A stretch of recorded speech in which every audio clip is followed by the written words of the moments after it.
ایسا محسوس ہوتا ہے کہ ڈونلڈ ٹرمپ عالمی سیاست کو کسی ادارہ جاتی اور اصولی نظام کی بجائے اپنی ذات کے گرد گھمانا چاہتے ہیں، کیونکہ ان کی سیاست میں بین الاقوامی قوانین، اخلاقی اقدار اور اجتماعی دانش ثانوی حیثیت اختیار کر چکے ہیں، جبکہ ذاتی مفاد، طاقت قہرہ اور شخصیت پرستی مرکزی کردار بن چکے ہیں۔ ٹرمپ خود کو فیصلہ کن، عقل کل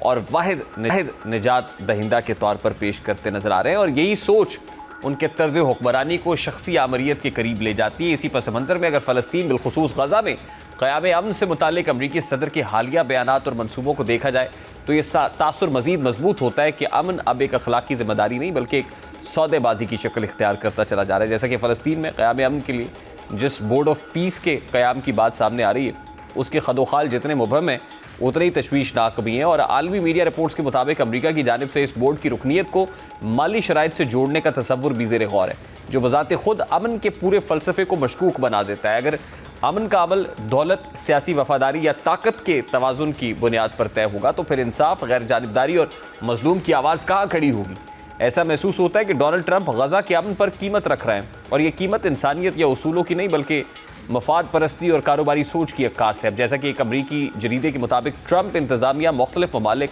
کہ اس بورڈ کی مستقل رکنیت کے $1 ارب کا مطالبہ کر رہی ہے۔ امریکی جریدے کے مطابق تجویز میں کہا گیا ہے کہ ڈونلڈ ٹرمپ خود اس بورڈ آف پیس کے چیئرمین ہوں گے، جبکہ بورڈ کی رکنیت، فیصلوں کی حتمی منظوری اور مالی وسائل کے استعمال کا اختیار بھی انہی کے پاس ہوگا۔ رپورٹ میں مزید کہا گیا ہے کہ جو ممالک پہلے سال $1 ارب ادا کریں گے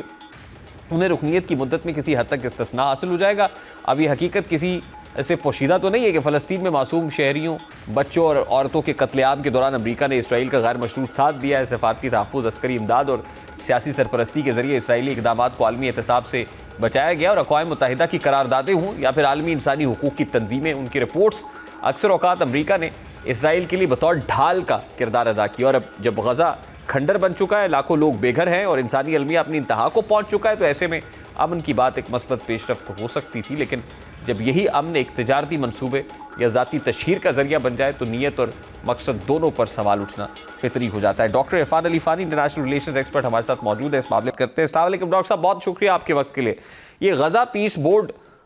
پہ جو ایک کاروباری، میں یہ کہوں گا مطلب ظاہر ہے کہ ایک بزنس کے طور پہ اس غزہ پیس بورڈ میں بولی لگائی جا رہی ہے $1 ارب کی، کہ جو ملک اس کا رکن بننا چاہتا ہے وہ $1 ارب ادا کرے اور رکنیت مل جائے گی۔ یہ کیسا بیوپار ہے؟ یہ کیسا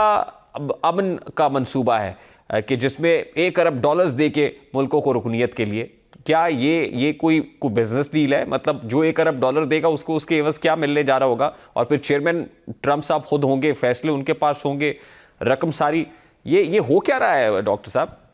جی ہاں، جو آپ نے اپنے پروگرام کے انٹرو میں جو ڈونلڈ ٹرمپ کے حوالے سے بات کی تھی نا، کہ اس وقت جو دنیا کا رول بیسڈ ورلڈ آرڈر تھا وہ اس وقت کولیپس کر چکا ہے۔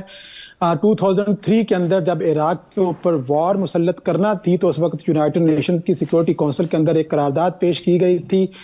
فرانس وہ واحد ملک تھا اور چین اور روس نے بھی پھر اس کو بیک کیا تھا جس نے اس کے قرارداد کی مخالفت کی، لیکن یو کے نے اور امریکہ نے یونائٹڈ نیشن سیکورٹی کونسل کی قراردادوں کو پس پشت ڈالتے ہوئے اور اس کی بیکنگ کے بغیر ہی عراق کے اوپر جب اٹیک کر دیا تو اسی دن جو رول بیس آرڈر ہے وہ اپنا بھرم کھو چکا تھا۔ اور اس وقت جو شخص ڈونلڈ ٹرمپ کے نام سے امریکہ کی جو زمام جس کے ہاتھ میں ہے وہ شخص اس وقت ایک ایمپرر ہے، اور امریکہ جو ہے وہ ایک امپائر کی شکل اختیار کر چکا ہے۔ ایک ریاست اور امپائر کے اندر فرق یہ ہوتا ہے کہ ریاست کا ایک کانسٹیٹیوشن ہوتا ہے، لیجسلیچر باڈی ہے، لاز ہوتے ہیں جن کو امپلیمنٹ کیا جاتا ہے، لیکن ایک امپائر کسی کانسٹیٹیوشن کی کتابیں نہیں ہوتی، اور اس امپائر کے اندر جو ایمپرر ہوتا ہے اور اس کو کسی طرح کی لیجسلیچر باڈی یا لاز کی ضرورت نہیں ہوتی اور کوئی موریلٹی نہیں ہوتی ہے۔ تو آپ دیکھتے ہیں کہ اس کا دل چاہا تو اس نے اپنے ویسٹرن ہیمسفیئر کے اندر وینزویلا کے اندر نیکولس مڈورو جو تھا اس کو کڈنیپ کر لیا اس کی وائف کے ساتھ۔ اگلے ہی دن اس نے کہا جی اب میں گرین لینڈ کی طرف آ رہا ہوں، اور پورے یورپ کے اندر تھرتھلی مچ جاتی ہے، اور اس کے بعد یورپ بھی اپنی طرف سے کوشش کرتا ہے کہ اس کو کسی طریقے سے خوش کر سکے ڈونلڈ ٹرمپ کو، لیکن وہ ناکام رہتے ہیں۔ انہوں نے اپنی فوجیں اتارنے کی کوشش کی تو ڈونلڈ ٹرمپ نے ٹیرف کی دھمکی دے دی، تو وہ فوجیں اب واپس جا رہی ہیں اپنے اپنے ملکوں کے اندر۔ اور اس کے بعد آپ دیکھتے ہو کہ وہ غزہ کی طرف آ جاتے ہیں، اور وہ شرم و شیخ کے اندر آپ کو یاد ہوگا اکتوبر